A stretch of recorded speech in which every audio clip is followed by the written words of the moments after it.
Hi, this is Michael Buffer, and welcome to the BoxHard Podcast. Hello, everyone. This is Mikey Garcia. Yo, it's your boy, the odd guy himself, Malik King Scott. Hi, I'm Charlie Edwards. This is Fast Eddie Chambers, and you're listening to the BoxHard Podcast with my main man, Joey Coastman. Hello everybody and welcome to episode 74 of the BoxHard Podcast. I'm your host Joey Coastman. I'm joined as always by Mr. Ayaz Sumra. Ayaz, how are you doing? I'm good, Joey. How are you? Very good, my friend, very good. So we're going to roll straight into part one. We're going to waste no time. We're going to get straight down to the brass tacks. Starting over in Australia, this one happened last week. Former world champion Vic Darchinyan, 42 wins, 9 losses and 1 draw. He was actually supposed to face an opponent from Thailand. It turned out that on the night, that opponent basically didn't show up. So another guy got in the ring, and it's very bizarre. But no one seems to know who the guy was because it's gone down as an unknown name. But the fight went ahead, and Vic Darchinyan knocked the person out in round 1. So it genuinely could have been a cab driver. It genuinely could have been someone in the crowd. Who knows what went down in the metro city in Northbridge, Western Australia. So Vic Darchinyan with a win there. But yeah, certainly bizarre stuff going down in the outback. Moving over now to Japan. Tomoki Kameda was on this bill, 32-2 going into this fight. Obviously, those 2 losses to Jamie McDonnell. He picked up a win in his 35th career outing, so his record now 33-2. A unanimous decision win over 10 rounds for him. Also on this bill, Hisashi Amagasa. He moved to his 32nd professional win. Of course, he's got the 6 losses and the 2 draws. It was a close one. It was a majority decision win for him over 8 rounds. His opponent, Kinshiro Usui, who had a record of 27-4, now 27-5. So Amagasa, very, very close fight, that one. That's it for Japan. Moving over now to the UK, the Waterfront Hall, Belfast, Northern Ireland. We're going to start with a couple of fights on the undercard. Declan Geraghty was upset on this bill. He got knocked out or TKO'd in round 6. Geraghty was down also in the second round. His opponent, James Tennyson. It was a bit of a 50-50 going into it. Declan Geraghty 14-1, James Tennyson 17-2, but James Tennyson was the victor. Tyrone McKenna was also on the bill. He picked up his 13th career win with a TKO in round 6. Con Sheehan was on the bill. Obviously, he's the guy that was, or is, I should say, trained by Peter Fury. He picked up a points win over 8 rounds at heavyweight, so he's now 5-0. Marco McCulloch as well picked up a win, points win over 8 rounds. Big Sexy Sean Turner moved to double figures. He's now 10-0 with a KO in round 2. Gary Corcoran picked up his 16th career win. His record now 16-1 with a TKO in round 5 over James Gorman. Paddy Barnes in what he called his second debut because he wasn't too happy with the first one and the way it went down. He moved to 2-0 with a points win over 6 rounds for him. It was a 6-rounder as well, so it's good to see that in just his second fight. He's looking to definitely waste no time. Phil Sutcliffe Jr. was also on that bill as well. He picked up his 13th career win with a TKO in round 4. His opponent's corner threw in the towel. And the main event, Jamie Conlan, 18-0, taking on Yada. I'm probably pronouncing that wrong. Yada Cardoza, who had a record of 22-10 with 1 draw. Not the greatest record in the world. We weren't too sure what he was going to bring to the table, but Cardoza's a lot tougher than his record suggests. And Jamie Conlan, we know he's a good fighter, he's a good boxer, but again, he just seems to forget about any tactics. He likes to go in there and have a fight. He seems to switch off a little bit during some of those mid-rounds. So Conlan was actually down in the 8th round and he was cut above the eye in the 10th round, but he managed to win a split decision over 12 rounds. So obviously his brother Michael Conlan, who's fighting this weekend, he would have breathed a sigh of relief because it was definitely touchy stuff, and it was very close. But Jamie Conlan, he just seems to he's a great fighter to watch. If you like to see, if the casual boxing fans like to see a good tear up, definitely watch Jamie Conlan. He's always in Fight of the Year contenders, but it's not the clever way to go about business. It really isn't, especially when you're the superior boxer of the two. That's it for Belfast. Going over now to the MGM Grand in Detroit, Michigan, USA. One fight to mention over here, it's a female, Clarissa Shields, obviously the two-time Olympic champion, two-time gold medalist. She picked up the vacant NABF female middleweight title in just her second pro fight here, so she's now 2-0. She picked up a TKO in round 4. It was scheduled for 6 2-minute rounds, but she didn't need that. Great win there for Clarissa Shields. That's it for Detroit. Moving over now to Philadelphia. One fight to mention over here.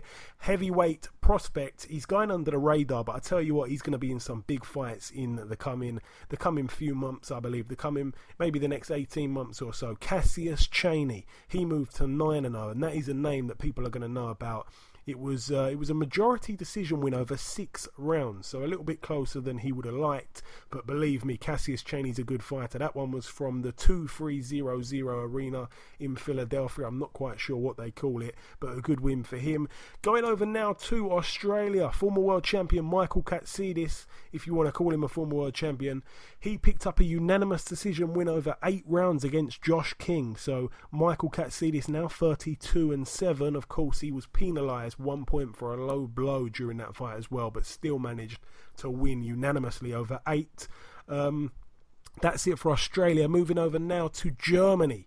We're going to start with one fight or 2 fights on the undercard. Gamal Yafai picked up his 11th career win, a 6-round unanimous decision for him. Good experience there to pick up a win on the road. And also a prospect that a lot of people are talking about in the super middleweight division, Leon Bauer. He's only young. He moved to 11-0, of course, with a win over 10 rounds unanimously. His opponent was 10-1 with 1 draw, so a good win there for Leon Bauer. And of course, the main event, Jack Culcay, 22-1, defending his WBA World Super Welterweight title against Demetrius Andrade. Now, Demetrius Andrade, obviously 23-0. We know that he's a former world champion. We know that he oozes class when he shows up. He's been a little bit inactive, but he went over there to Germany. It was all against him, and of course, he did the business. It was shown on TV. It was shown on Sky Sports. I was watching it. He didn't really look himself, in all honesty, but he still got the job done. But I think a lot of those rounds were very, very hard to score. I was a little bit worried about some hometown scoring possibly in that fight, especially when it got to the final round. It was a split decision win for Demetrius Andrade, but it definitely wasn't a split decision. It was definitely a really dodgy scorecard that one of the judges handed in there. For me, I believe Jack Culcay was a lot better than I gave him credit for going into the fight. I don't know if that was because Andrade perhaps didn't perform to my expectations, but we will be speaking to Demetrius Andrade very, very shortly, so stay tuned for that. I'm sure we're going to talk more about that fight, but he's the new WBA World Super Welterweight Champion with a record of 24-0. And Jack Culcay, he'll come again. He showed he showed up in the fight. He came to win, and he gave a good account of himself, to be completely honest, against a guy who arguably is an elite fighter, Demetrius Andrade. So Jack Culcay now 22-2.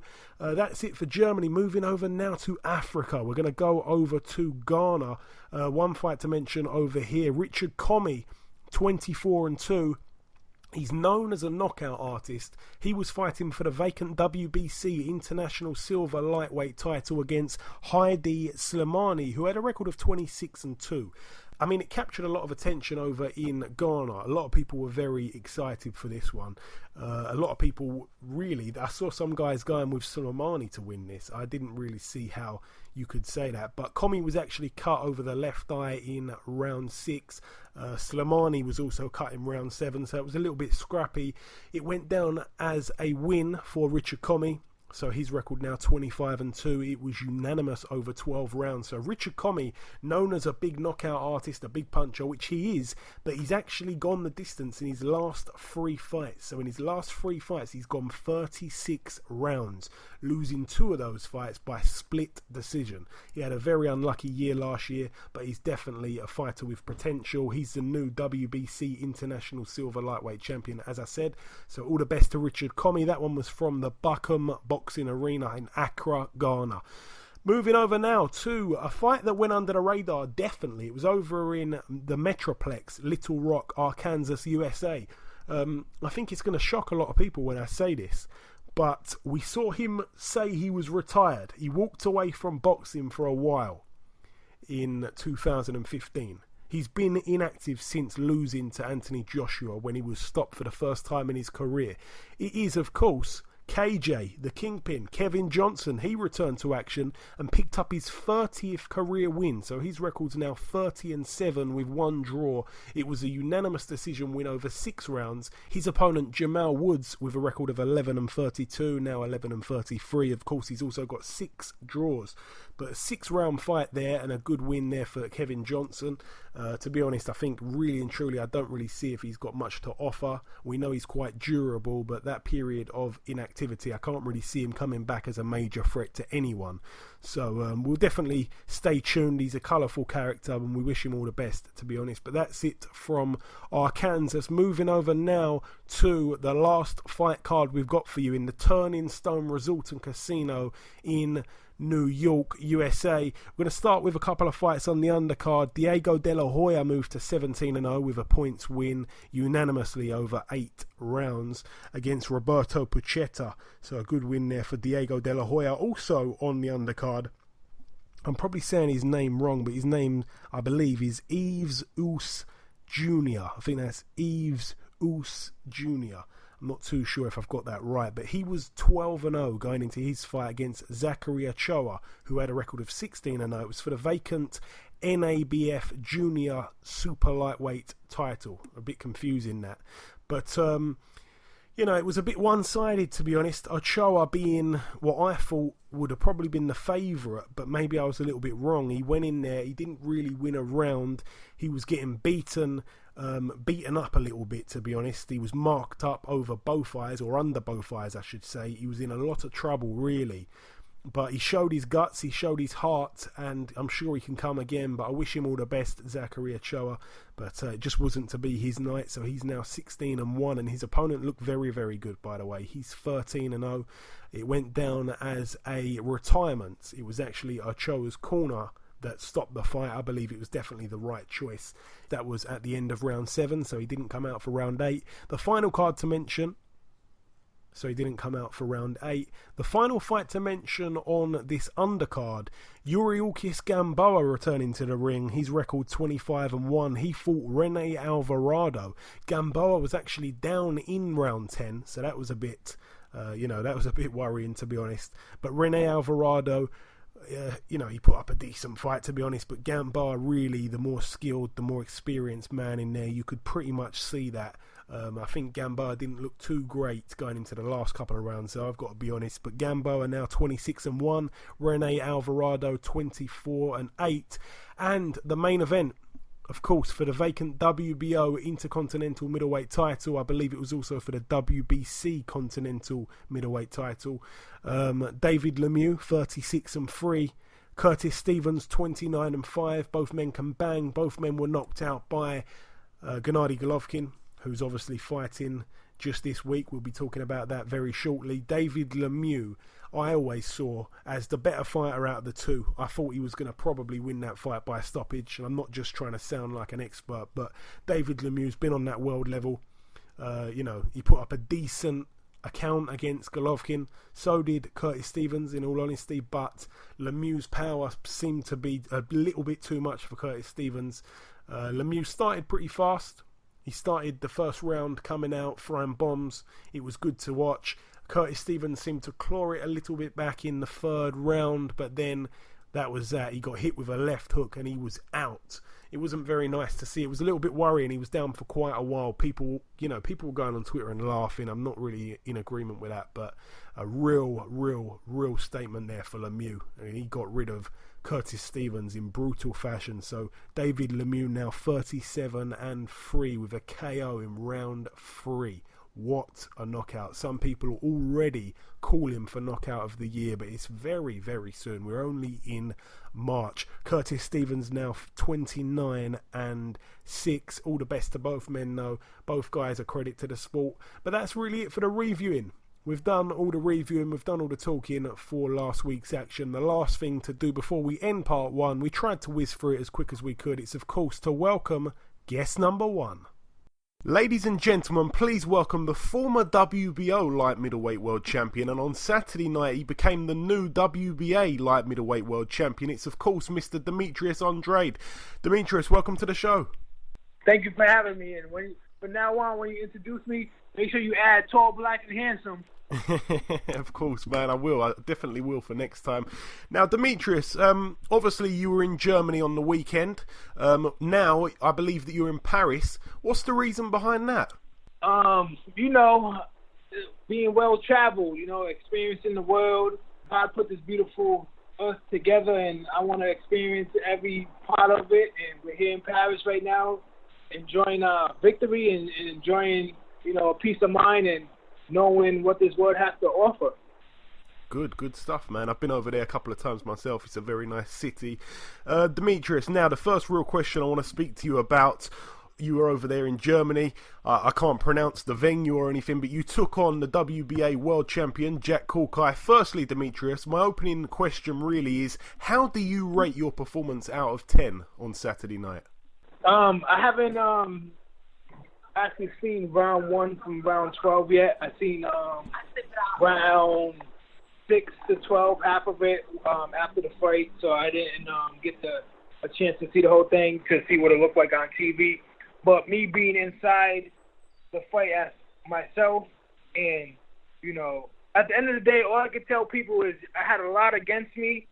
I don't really want to get all into details, but just know that I did the best that I can, and I came out victorious, and I had fun at the same time, and I learned a lot about myself in these treacherous times right now. Well, I can give a little detail as far as the time, rehydration, food.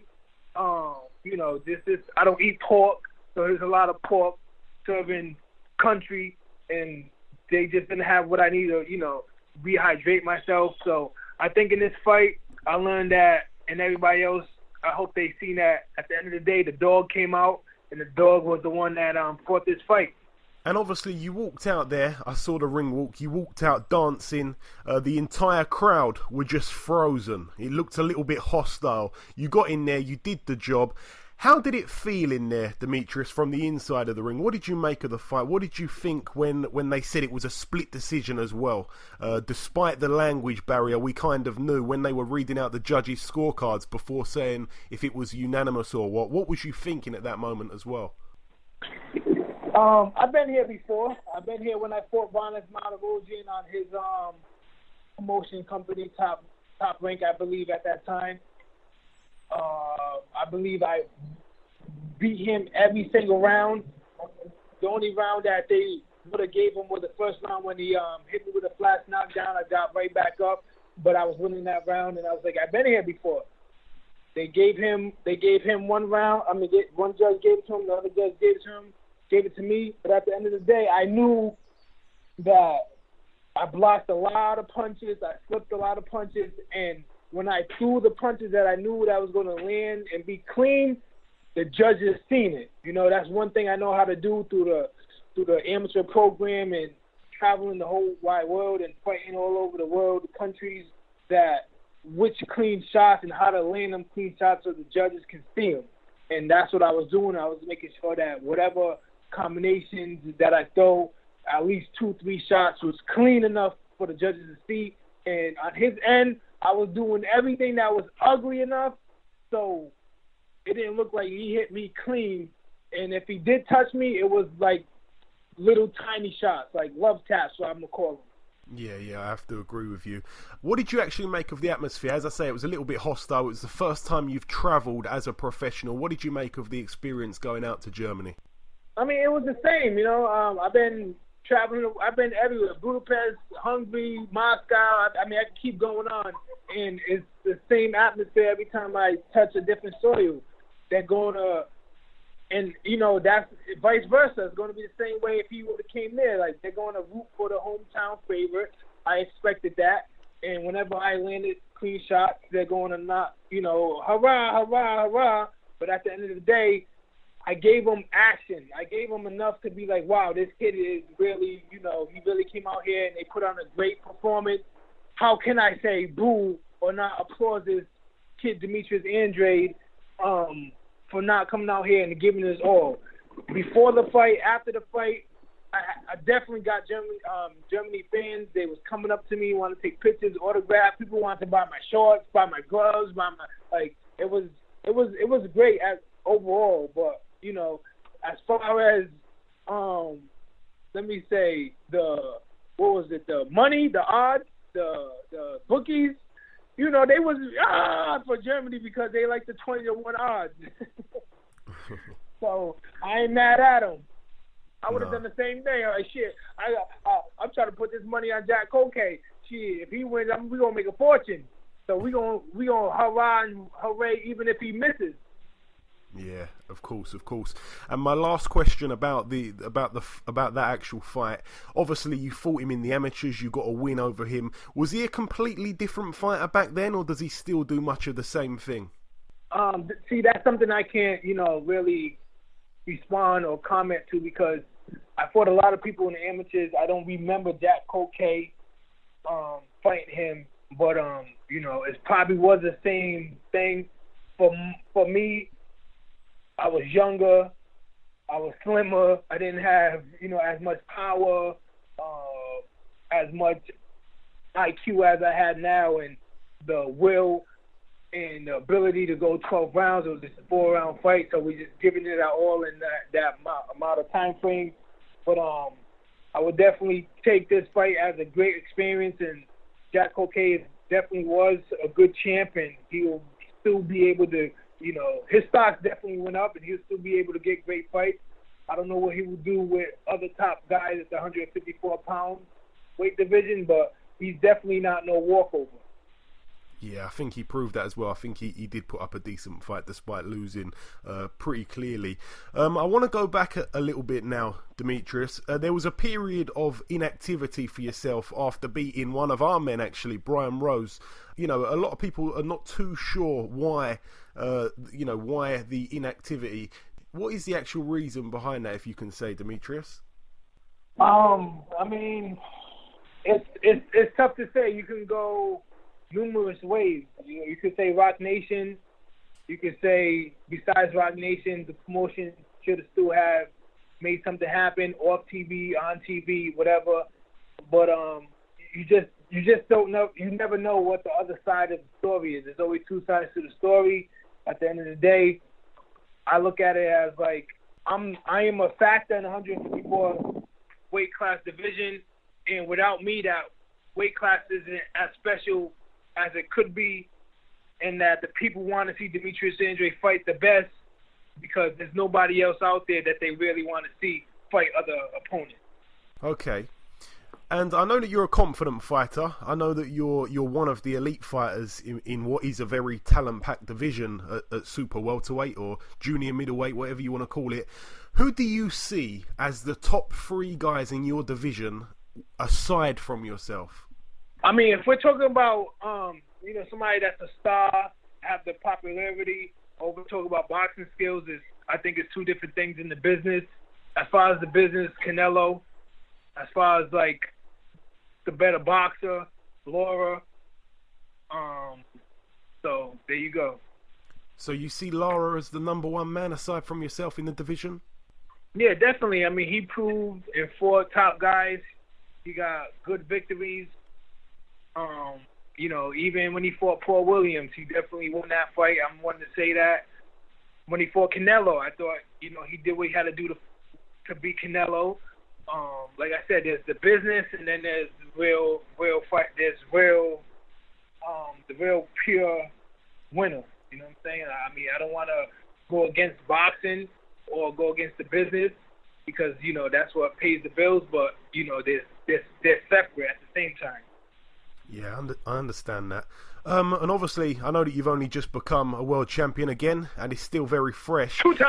Two-time world champion, of course. Hey, I said you would become world champion again. Don't worry about that. Obviously, it's still very fresh. But have you got your eye on anyone, or you know, anyone in the division? Do you know what's next for you at this stage? Yeah, I'm willing to fight them all, man. I'm not scared of anybody. At the end of the day, what's the worst that can happen? It's a fight. That's the worst that can happen, is that we're in a fight. So we're going to go back to the drawing board and see who is willing to get in the ring with me and if it makes sense. Because, you know, there's probably guys out there that, you know, that are not well-known names. But I fight them to become somebody. But we don't want that. We want to fight somebody that's well-known and the people want to see as far as boxing fans, and something that we can get outside boxing fans to tune into, because it's two of the best at their best. Okay, well said. And Demetrius, just before I let you go, I just wanted to give you an opportunity to send any kind of message to your UK fans. You've got a lot of guys in the UK that are behind you and big fans of yourself. Yeah, I just want to say thank you. I appreciate you guys. I love how, you know, any UK fighter that comes and fight, you guys are there to support them. And when you guys find somebody outside the UK that you guys support, you're there, you're flying out to all the fights, and I appreciate that. And I would love to have a fight in the UK and give them my appreciation, and that'll be my token to them. Listen, Demetrius, if you ever came over here, we'd welcome you with open arms. Listen, it's been a pleasure speaking with a true champion and an elite fighter like yourself. Thank you for giving us a piece of your time, and no doubt we'll speak again soon, my brother. Nah, thank you, God bless, and continue to keep making this sport hot. Okay, now it's time for part 2 on this week's show. We're going to start with this week's news. Ayaz has got the news ready for us, so Ayaz, bring in the first piece of news. Yep. Caio Fight will put his WBA World Super Flyweight title on the line against Suguru Moranka at the Barclaycard Centre on May 13th. Yes, obviously, you know, Caio Fight winning his world title in brutal fashion, in really good fashion. He looked $1 million, to be honest. You know, it's going to be exciting to see his first defence of the title. I'm glad it's over in Birmingham because, you know, Birmingham, there's a few talented boxers from Birmingham, but it doesn't really get the love that I think it deserves. So it's good to finally see that happening, and I'm excited to watch that fight because I think Caio Fight is a phenomenal young fighter. Sam Eggington will take on Spain's Seferino Rodriguez for the European welterweight title. Yeah, it's good to see Sam Eggington get a shot at the European title. It's, you know, he's just on fire at the minute, Sam Eggington. A great stoppage win just a couple of weeks ago against Paulie Malignaggi.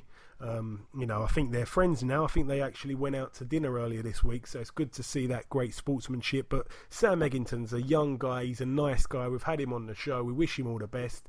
And again, it's great. It's great for Birmingham. It really is. And I'm looking forward to him. You know, I'm looking forward to his future. I'm looking forward to this fight. I think he can win this fight. And who knows? You know, he walked into the gym one day and said, "Listen, I just want to fight, even if I become a journeyman." And now we're seeing him fight for the European title. We've seen him knock out a former two-time or two-weight world champion in Paulie Malignaggi, and there's no stopping Sam Eggington. He's a wrecking ball. Gamal Yafai will finally take on British super bantamweight rival Sean Davis after their first fight on October 12th was called off after he suffered an ankle ligament damage in a freak gym accident. Yeah, obviously Gamal Yafai fought earlier this week. You know, just last week I should say, and you know, he got a win on the road, as I said, over in Germany, and we were supposed to see this fight but we didn't see it. But it's good to see that it's been rescheduled. Some fights just never get rescheduled. They seem to just run away, and you know, you forget about them, kind of thing. But it's good to see this fight finally taking place. Any more news for us, Ayaz? Yes, finally Lawrence Okolie will make his debut on the Crawler Linares undercard on March 25th by taking on Russell Henshaw. Yes, Russell Henshaw's a guy that Isaac Chamberlain fought. I believe it might have been last year. It might have been early last year, if I'm not mistaken. But basically, he put up a decent fight against Isaac Chamberlain, and I believe it was maybe Isaac's fourth or fifth fight. No, maybe not his fifth. It might have been his fourth fight or something like that. So Lawrence Okolie's jumping straight in there. They're both in the same weight division. They're both with the same promotional stable. So really, it's just a measuring stick kind of fight. I think if he gets in there and blows Russ Henshaw out, then obviously it makes a statement, but that's about it really. But it's good to see him obviously turning pro finally. He's on a big stage on his first fight as a pro, and we wish him all the best. He'd done us proud in the Olympics in Rio, and of course we're very excited to see what his pro career will consist of. Is that it for the news, Ayaz? Yes, that's it. Okay, thank you very much, Ayaz. Moving on now to the preview part of the show. We're going to start with Friday the 17th of March, this Friday. One fight to mention at the Social Club and Deportivo El Porvenir. This one's over in Buenos Aires, Argentina. Brother of Marcos Maidana, Fabian Maidana. He's 11-0. He's taking on Elias Leandro Vallejos, who has a record of 20-6 with one draw. So Fabian Maidana, obviously, as I said, 11-0. He's in a 10-rounder here. He's at welterweight. Fabian Maidana, if I'm not mistaken, he's actually creeped into, I believe he's creeped into the top 15 of one of the sanctioning bodies. If I'm not mistaken, he actually has. So it's going to be interesting to see what happens there. But obviously we're going to be paying attention purely because he's the brother of Marcos Maidana. But he's a good fighter as well, and he can bang. There's a little thing about Argentinian fighters, they can bang. But that's it for Argentina. Moving over now to the Melbourne Pavilion in Flemington, Australia. Two fights to mention over here. Firstly, on the undercard, Joel Brunker, 30-2. He's in a 6-rounder at super featherweight against Jason Butar, who has a record of 24-21 with one draw. And the main event, Zach Dunn, 23-0. He's in a 12-rounder, putting his Commonwealth super middleweight title on the line against David Brophy. Obviously, David Brophy from Scotland, 18-1 with one draw. David Brophy was the guy that lost to George Groves. George Groves stopped him. I think it might have even been on the Charles Martin and Anthony Joshua undercard, if I'm not mistaken. I may have that completely wrong. But yeah, he was stopped by George Groves. That's his only loss. So it's an interesting fight. Zach Dunn, 23-0, undefeated. And we'll have to wait to see what happens there. But that's it for Australia. Moving over now to York Hall. It's called The Next Generation. This is what this little promotional thing is. It's obviously Matchroom Sports Prospects, and they're calling it a Next Gen show. I think they're planning to have a few of these every year. It's basically, the prospects that the next generation. It's as simple as that. It's self-explanatory, really. We're going to start, we're actually going to read out all the guys, because that's what we do on this show. We like to give a little bit of exposure to the guys who's only had one fight, to some of the guys who are making their debut. And I believe that these next generation of fighters all deserve a mention here. So starting down the card, Danny Dignam, 1-0. He's in a 4-round fight against Ian Jackson. Jake Ball returning to action, of course, coming off that knockout loss. I remember being there ringside just the back end of last year, and it was a brutal knockout. So Jake Ball, his record now 7-1. His opponent yet to be announced. It's a 6-rounder at light heavyweight. Isaac Chamberlain's on the bill. He's 6-0 at the moment. His opponent yet to be announced. It's a 10-rounder at cruiserweight. Felix Cash on this bill as well. His record 4-0. He's taking on Jay Byrne, who's got a record of 4-0. It's interesting. They're both 4-0. They both made their debut on the same night. So that's going to be interesting. They've both been pretty much as active as each other. As I say, they both made their debut on the same night, but in different different places, and they're both fighting again on the same night against each other. So a 6-rounder there at middleweight. Paul Hyland Jr. is on the bill. His record 14-0 at the minute. He takes on Peter Cope, who has a record of 14-3. That's an 8-rounder at lightweight. Ben Hall, 9-1 with 1 draw. He's coming back from that loss to Carson Jones on the same night as the Jake Paul loss. So I'm happy to see him back in the ring. He's a nice guy. We've got a lot of love for Ben Hall. He was very confident going in there against Carson Jones, and it didn't work out for him. But he's a brave guy, and we wish him all the best. He's in there against Ryan Toms, who has a record of 14-14 with 3 draws. Alan Higgins is also on the bill. His record 12-0. He's the champion in this fight. He's putting his Southern Area super middleweight title on the line against Craig Richards. Craig Richards 7-0.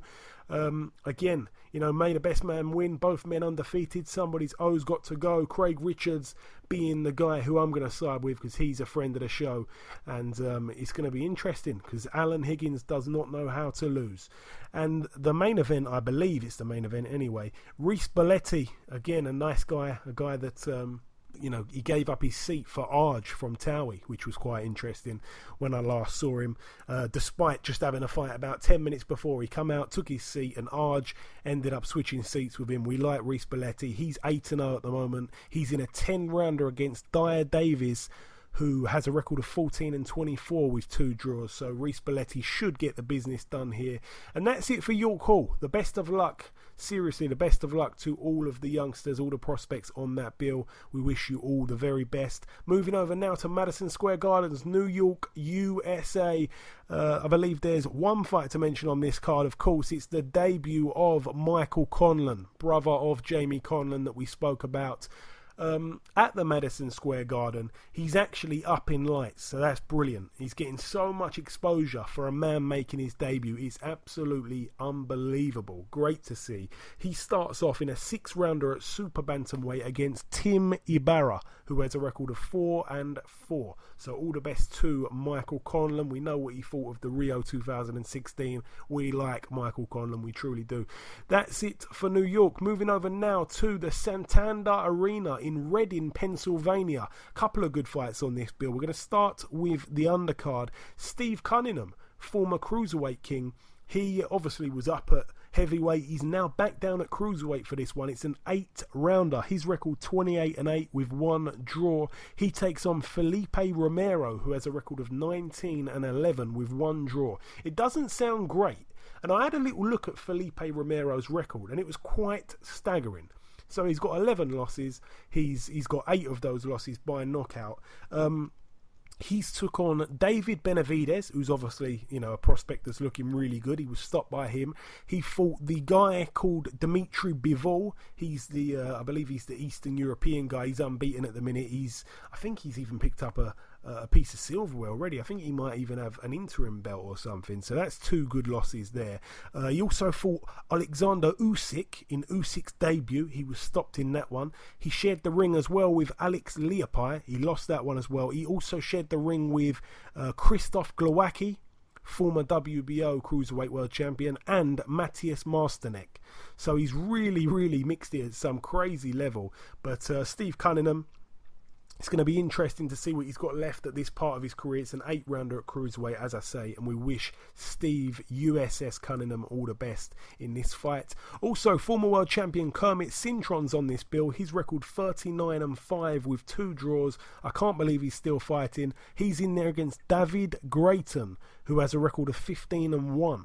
So when you see a record like 15-1, it's not to be overlooked. When you see a record like 39-5 with 2 draws, and obviously Kermit Cintron getting on in age, this could be one of those change in hand fights where there's nothing really to change hands in terms of silverware, but this really could be one of those fights that puts lights out for a man like Kermit Cintron. It's a 10-rounder at super welterweight, and the main event, Travis Kaufman fighting for the vacant WBC United States heavyweight title against Amir Mansour. It's a 12-rounder. Of course, we had Travis Kaufman on the show a couple of times, but we had him on a couple weeks back. I believe it was maybe 3 weeks back, talking about this fight. We've got a lot of love for Travis Kaufman. His record 31-1, and a lot of people think he was very unlucky to lose that fight to Chris Arreola. It was definitely a close one. And Amir Mansour 22-2 with 1 draw.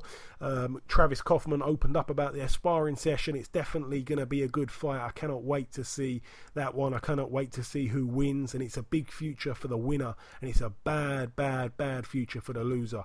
But I'm definitely riding with Travis Kaufman on this one. That's it for Pennsylvania. Moving over now to a fight happening in Denmark.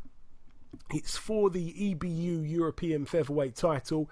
It's a friend of the show, Isaac Lowe. He's going out to Denmark, or he's already out to Denmark, I should say. His record 13-0 with 1 draw. We had him on the show a couple weeks back again, talking about this fight. He's facing the champion, Dennis Seelan, who has a record of 18-0 and 1 draw. 12-rounder at featherweight, this one.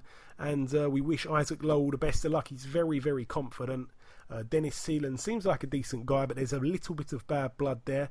Isaac Lowe, we know what he's like. He's a bit like he's a bit like a dog in a cage, kind of a dog in a bath, I should say. He likes to go a little bit wild sometimes, but we got a lot of love for Isaac Lowe, and we hope he can go and do the business and bring that belt back to the UK. So all the best of luck to Isaac Lowe. Again, both men undefeated. May the best man win. That's it for Denmark. Going over now to Germany. Another interesting fight on this bill. The main event I'm going to start with here. Erkan Tepe, 16-1. He takes on Marius Wack, 32-2. I believe that's a brilliant fight. I'd like to see fights like that. Obviously, Erkan Tepe, he's been caught cheating before. He's been caught cheating with illegal substances. Marius Wack, he's got such a brilliant chin. So that's definitely a good fight. I'm not sure how many rounds that one is, but he doesn't actually say it. But that's all I've got for that one. And also on that undercard, Robert Stieglitz putting his EBU European light heavyweight title on the line against Nikola Svetloka, who has a record of 32-4. Callum Smith done a proper job on him. Robert Stieglitz, 50 wins, 5 losses and 1 draw. A good fight there for the undercard over in Germany at the Arena Leipzig. And that's enough of my pronunciations. Moving over now to Sweden. One fight to mention over here, Adrian Granat, who has a record of 14-0. And Adrian Granat is a good fighter, by the way. He really is. He is putting his IBF International Heavyweight title on the line against Alexander Dimitrenko, who has a record of 39-3. It's a 12-rounder at heavyweight. Granat is on the up. He's a good fighter. He's a serious prospect. He's going to be a big name very soon. He's already a big name in Sweden. Dimitrenko, well, he's been there, done that. He hasn't really, when he's kind of moved up in level, he's come unstuck. And it's going to be a really good measuring stick here, this fight. So I'm intrigued to see who wins. That's it for Sweden. There's fights absolutely everywhere. It's such a mad weekend of boxing. This one's over in the Silence Hotel in Istanbul, Turkey. You've got to be very quiet when you go to this venue. The top of the bill, Firat Arslan, former world champion. 38-8 with 2 draws. It's a 10-rounder at cruiserweight. And in the other corner, Jezim Tahiri, 13-2. It's an intriguing fight. Both men, completely different ends of their careers. Firat Arslan should in theory get the job done. He's got enough experience here. This guy's 13-2. I'm not sure what they're both doing in the same ring. But all the best of luck to both men. And that's it for the Silence Hotel in Istanbul, Turkey. Moving over now to York Hall. This week. This one's on the Saturday. We talked about the bill on the Friday. This one's on the Saturday. Top of the bill over there, Josh Kennedy, 8-0. He's fighting for the vacant English super bantamweight title against Michael Ramabeletsa, who has a record of 15-15. John O'Donnell's on this bill as well. His record 31-2. He's fighting for the vacant English welterweight title as well. Ollie Patterson gets out again. Wadi Camacho's fighting for the Southern Area Cruiserweight title, the one that he lost to Isaac Chamberlain, and then Isaac Chamberlain gave the belt up, so he's fighting for the vacant belt here. His record 16-6. He takes on Carl Wheeler, 14-6 with 1 draw. It's a 10-rounder, that one. Wadi Camacho, despite losing to Isaac Chamberlain in one of the best fights I've ever seen in my life. You've got to go on YouTube and watch it. It was crazy to be there. The atmosphere was electric. I believe he picked up a lot of valuable experience because it was such a great fight. It was one where they both had to dig deep and go into the trenches. And despite losing it, as I say, I think he learned a lot. I think we learned a lot as well watching about Wadi Camacho. I think he's got a huge heart, so we wish him all the best of luck. Moving over now to the House of Blues in Boston, Massachusetts. Gary Spike O'Sullivan on this bill, another friend of the show. We had him on a couple of weeks ago. He's in an 8-rounder at middleweight against Ronald Montez. Montez is a guy who can bang a bit as well, so it should be interesting. Gary Spike O'Sullivan 23-2. We hope he does the job here. Also on that bill, Mark DeLuca 17-0. He's taking on Travis Scott 19-2. That should be a good fight, to be honest. That's it for the House of Blues. Moving over now to the big one this weekend. It's the final card to mention. It's a monster card. It really, really is. We're going to start with the undercard. Former world champion Andy Lee, 34-3 with 1 draw. He's been out of the ring for quite a while now, since losing to Billy Joe Saunders. And in this whole time, Billy Joe Saunders has only had the 1 fight. He's had a few injuries. Andy Lee's back in there. It's an 8-rounder at middleweight. Andy Lee taking on Keandre Leatherwood, who has a record of 19-3 with 1 draw. Andy Lee's been expressing that if he wins this fight, he would like to fight the winner of Gennady Golovkin and Danny Jacobs. Hopefully he wants to fight the winner just to have one more roll of the dice. But to be honest, I don't think I want to see him jump straight back in there that soon. I don't think it's the right time for him, but we'll have to wait and see. We wish Andy Lee all the best of luck. And also, Ryan Martin's on this bill, the blue chip boxer. He's fighting, putting his WBC Continental America's lightweight title on the line against Bryant Cruz. Bryant Cruz 17-1, Ryan Martin 17-0, both 17 wins. Should be a decent fight. It's a bit of a crossroads fight, both on the way up. Both seem to be in the same ring here. That one's going to be interesting. Also on that bill, Carlos Cuadras, former world champion, 35-1 with 1 draw. He's in a 10-rounder at super flyweight against David Carmona, 20-3 with 5 draws. That should be a good fight. Also on the bill, Roman Gonzalez, also known as Chocolatito, 46-0, putting his WBC World Super Flyweight title on the line against Wisaksil Wagek. And I've got to be honest, I don't know the first thing about him. His record's 41-4, so that's quite impressive. Call me a casual, I don't know. He's got 1 draw on his record. I just do not know too much about these super flyers. But Roman Gonzalez, we know he's actually the top of the list on quite a few guys' pound-for-pound list. He's a brilliant, brilliant boxer, really skillful, and he's ever closing in on that 49-0 mark that Mayweather left behind. He's already equaled Joe Kawasaki's 46-0, so he's definitely special, and he's on the cusp of becoming one of the sport's greatest fighters, especially in terms of unbeaten records.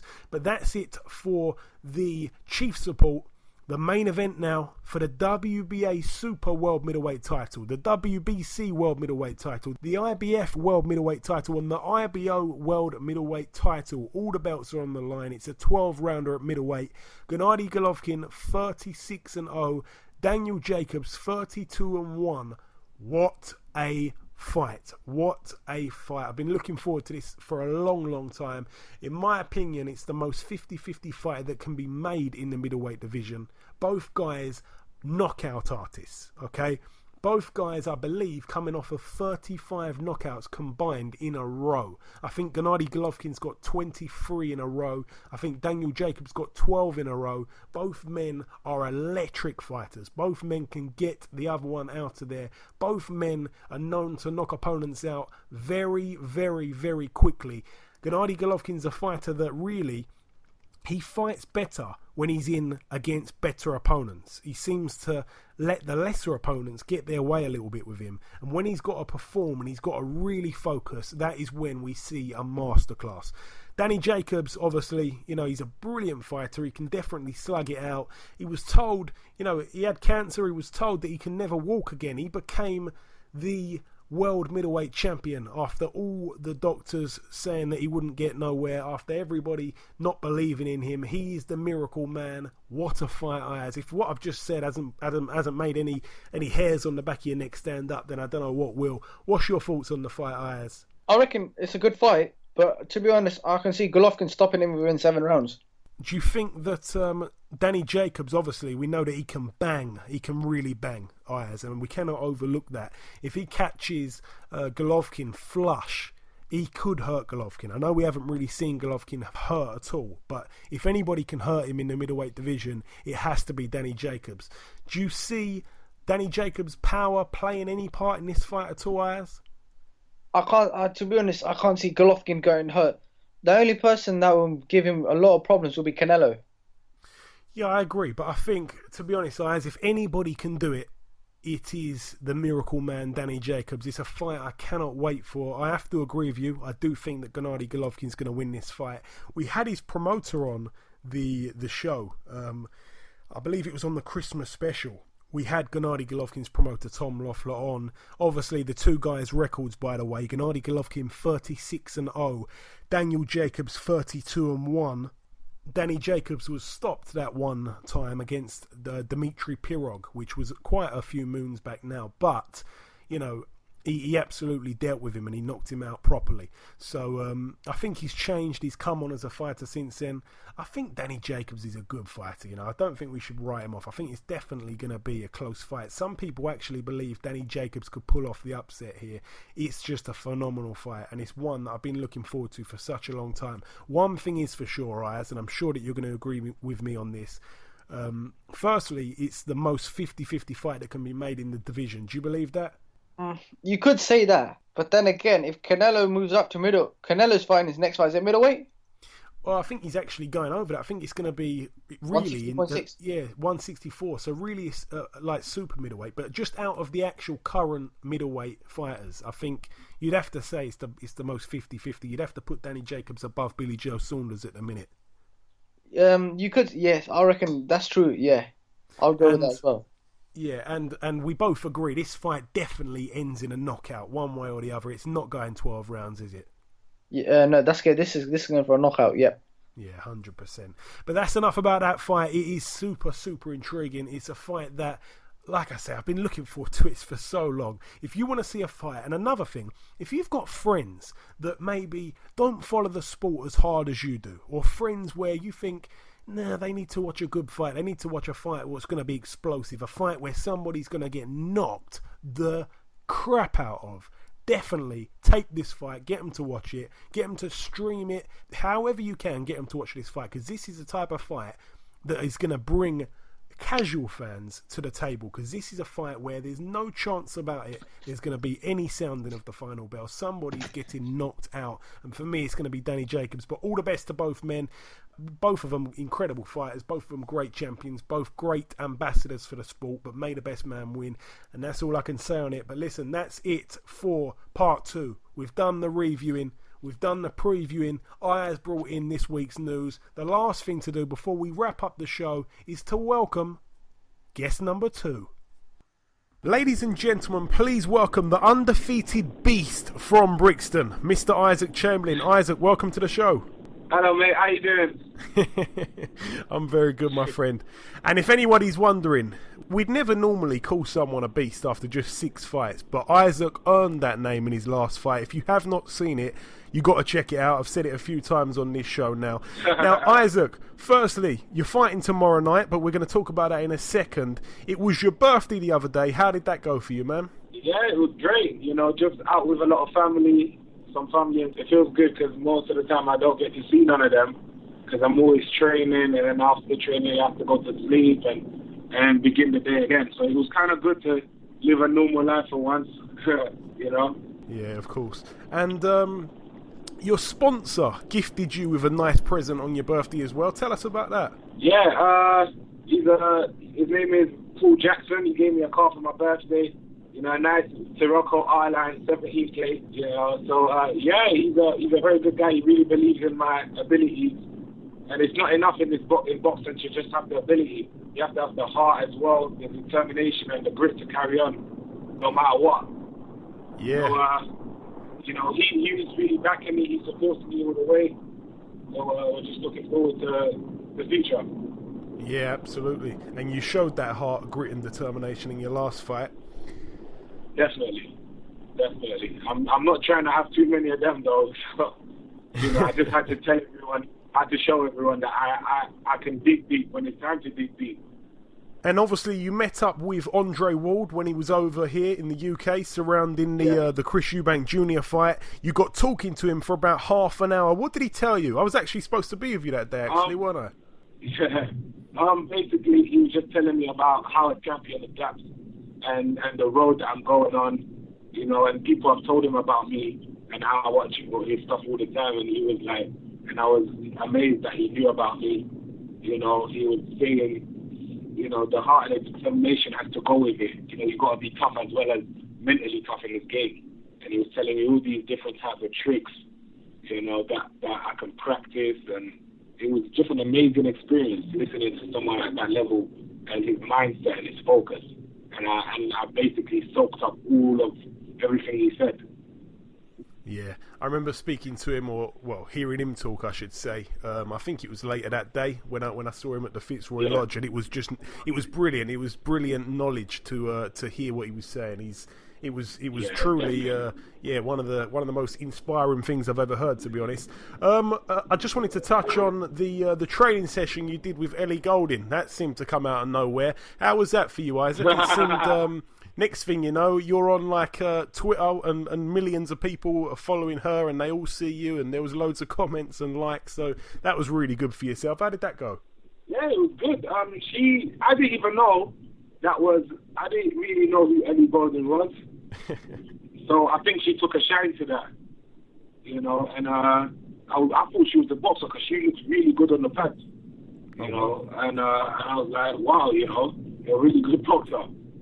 And then she was like, yeah, I do a bit of singing as well. She was like, she does a bit of singing. And she's going to be at the fight tomorrow, cheering me on. So it's all good, Brilliant, man, brilliant. Now, let's talk about your fight. You're fighting tomorrow, as you said, as I said.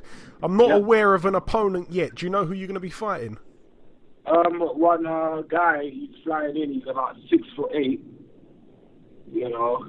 I think he's had about 17 wins, 7 losses. Jesus. So he's a good opponent to come back with, But it will show the level that I'm at. A lot of people are saying because after this fight, I'm not a prospect anymore. I'm a contender. So I need to have that step up in fights now, because the experience is there. Do you know what I mean? The experience is there. Yeah, for sure. And is it a 10 rounder, that one, Isaac? I think it's 6 rounds. It's 6. Yeah. Okay, man. And so just to get back in, get the feel of the shoulder, get just be, how it is. Yeah, of course, man. How is the shoulder now? Yeah, it's a lot better. I've been taking all my glucosamine. I've been taking all my tablets that I have to take. Been lots and lots of physiotherapy. So I've been doing all the right things, to make sure it's 100%. And now it feels like it's better than before. But obviously, you have those doubts in the back of your head, So this fight is basically getting rid of those doubts. Yeah, of course. And obviously, Eddie Hearn's come out saying that he wants to do quite a few of these next-gen shows. This is the first one he's doing. Obviously, you're on that bill tomorrow. Do you see yourself fighting on a few more of these shows? Do you know? I know that obviously, one fight at a time. It's only a 6-rounder. Do you know roughly what the plan is for yourself moving after this fight? Right now, honestly, I don't know. I don't know if you're gonna do any more of these shows. I honestly don't know. All I know is that I'm just looking forward to the person in front of me. I can't look too much towards the future. I have to take steps at a time. All I know is that I packed the place out. You're going to be rocking tomorrow. I've got a drummer and trumpets and everything. So a lot of people are coming out tomorrow. So it's going to be a real event. Brilliant, man, brilliant. And also, obviously, Lawrence Okolie signed with Matchroom now. His first fight He's going to be on the Crawler undercard in next weekend basically, and obviously he's taking on a former opponent of yourself, Russ Henshaw, in his first fight. Russ Henshaw was your fifth opponent. What do you make of that fight? How do you see that one going down? Obviously Lawrence will beat him, because obviously, basically, I think when I fought Russ Henshaw, he was 7 wins, no losses, 4 knockouts, beast, whipping everyone. After me, he's had all losses. So he's basically he's basically broken that win. That loss basically broke him. And he said it on Facebook that, listen, he's just going to be a journeyman and do it for the money. And I was his last big, signing to the big stage. Do you know what I mean? Because obviously he was Dave Caldwell, and obviously Dave would have obviously spoken to Eddie about signing Russ Henshaw to DB. So it's just business, to be honest, And obviously they're trying to make a business move saying if Okolie bangs him out, he banged him out quicker than Isaac did, blah, blah, blah, build a fight. I know how the game goes, you know what I mean? I know how it goes, so I can see what they're going to do. So, it depends on what type of Russ Henshaw is out there, If he's just going to go there for the payday, then he's probably going to get stopped. But, we're just going to have to see. And obviously, I know it's only early. I know that Okolie hasn't even made his debut yet, but a lot of people are liking you two together already. A lot of people are trying to, get the measuring stick out and compare. Is that a fight, Isaac? I know that you're not one to shy away from fights anyway, but is that a fight that you want to have in the future? Oh yeah, definitely. It's a good fight. He makes a lot of noise. It will be a big money fight in the future. Definitely. So what? As long as you can talk a lot, but what comes down to is what happens in the fight, in between the ring. That's where it really counts. Forget the talking and all of that. You know what I mean? So I'm just remaining grounded, focusing, working on my foundations, and everyone that they put in front of me, I beat. So and it's happened so far. So I'm just going to keep going on, keep doing it the way I'm doing it. Well said. And last couple of questions now, Isaac. Obviously, Saturday night is a massive, massive card over in the United States. Yeah. Gennady Golovkin against Danny Jacobs. I know that you're an avid boxing fan. I know that you're definitely interested in this fight. How do you see that one playing out? I think that's going to be a good fight. I think Golovkin will probably stop Danny Jacobs. But Danny Jacobs is very explosive. He's extremely explosive. So we're just going to have to wait and see, because this is boxing. Anything can happen. But no, definitely a fight that I'm really looking forward to. I've been saying it's probably the best or the closest to 50-50 fight you can make in the middleweight division. So yeah, definitely. Yeah. And finally, Isaac, a message to your supporters. I know that a lot of guys have been, it seems like a lot of guys have been buying your merchandise lately, the Team Chamberlain t-shirts. I know that you had a great turnout in the workout the other week. I just wanted to give you a chance just to thank everybody, just to give a message to your supporters that may be listening. Just thank you for all the support. It's really, really appreciated. It's hard sometimes when you're boxing, because you feel like you're alone, but you guys make it worthwhile. You guys make it worthwhile so I can carry on punching and carry on through the pain, like the last fight. I carried on through the pain because of the crowds cheering. I said I didn't want to let them down. I wanted to perform in front of them and give them my all, to let them know that, listen, I did it to them. So I just want to say a massive thank you, and I appreciate all the support that is getting given to me. Top man. All right, listen, Isaac, it's always a pleasure, my friend. Thank you so much for giving us some of your time the day before your fight, and no doubt we'll catch up after the fight. Yes, bro. Okay, now it's time to conclude episode 74 of the BoxHard Podcast. It's been a special one. We brought yet another world champion to your ears. We spoke to Demetrius Andrade from Paris. We spoke to Isaac Chamberlain while driving his brand new car, probably, I don't know, somewhere around Brixton. We've done our bit. If you've listened this far, then you've done your bit too. Thanks for being with us. I hope you've enjoyed this podcast, and we hope to have you back next week. Until then, take care.